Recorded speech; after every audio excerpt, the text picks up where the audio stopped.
நான் உங்கள் சிப்பிப்பாறை ஜோதிடரசு ஆதி ராகவன் ஜெயபாலாஜி. இந்த சரகலையில் என்ன சொன்னான்னா புதன்கிழமை எப்பயுமே இந்த சரகலை இடது பக்கம்தான் ஓடணும். அன்னைக்கு வலது ஓடிடுச்சுன்னா நண்பர்களுக்குள் பிரச்சனை. அன்றைக்கி யாரு கூடயாவது என்ன சொல்கிறான்னா நட்பு ரீதியாக பழக்கம் உள்ளவர்களிடம் கண்டிப்பாக பிரச்சனை, சண்டை வந்துடும். இது ஒரு பாயிண்ட்.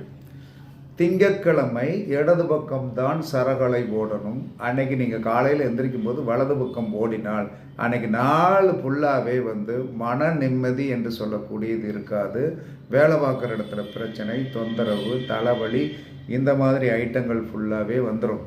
அதனால் காலையில் எந்திக்கும் போது எந்த பக்கம் ஓடணுங்கிற விதியை நாம் தெரிஞ்சு வச்சுருந்து அதற்கு தக்கன அதை செயல்படுத்தணும்.